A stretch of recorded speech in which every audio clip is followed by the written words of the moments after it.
नाबालिका को प्रेम करी जीवन हारिले युवक जड़े 13 वर्षीय नाबालिका घर नहीं पलाइथिबा युवकंकर बापा मां को थाना रे अटक रखिथिला पुलिस। नाबालिका को पुलिस हेफाजत रे फेराइबा पई युवकों को कुहा जायथिला। नाबालिका को फेराइबा परिवर्ते बेकरे रस्सी लगाई झुली पड़िथिले युवक।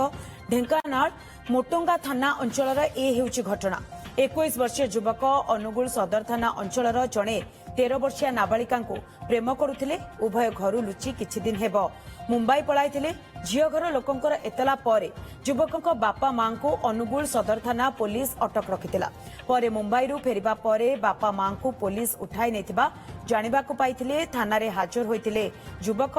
तेबे झियो को थाना रे नेई हाजर कराइबाकू पुलिस कहिबा परे घरे रस्सी लगाई झुली पड़िछंती संपृक्त युवक जनक। मोटंगा थाना पुलिस घटनास्थल रे पहुंची तदंत करुछि। तेबे संपर्क में अधिक सूचना पाई ढेंकानाल प्रतिनिधि राजश्री शतपथी आम सहित जोड़ी। राजश्री, एक्जाक्टली पूरा घटना कौन घटी?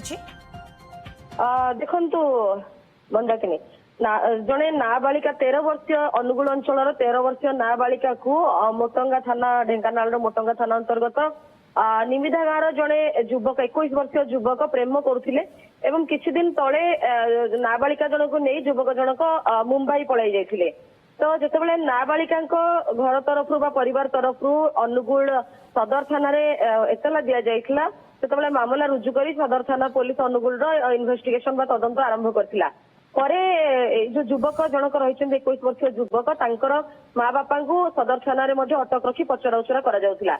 एई खबर पाई युवक जनक जाई अनुगुल सदर थाना हाजर होइतिले एवं तांकु तुरंत नाबालिका को पुलिस हेफाजत रे हाजर बा हेफाजत को देबा पई तांकु फेराइबा पई कुहा जाइथिला।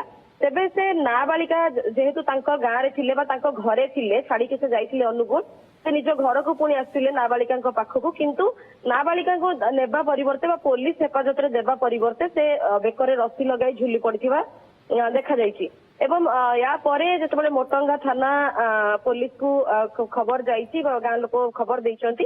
तापरे मोटंगा थाना पुलिस घटनास्थल रे पहुंची एवं निमिधा गाँ रे युवकंक घरे पहुंची अधिक तदंत करुछि एवं नाबालिका जनक एबे मध्य से युवकंक घरे रहिथिबा सूचना रहिछि। मंदाकिनी, तो यार भितरे परिवार लोकंक पक्षरु कोनोसी दाबी परिवार लोकंक पक्षरु कोनोसी प्रतिक्रिया?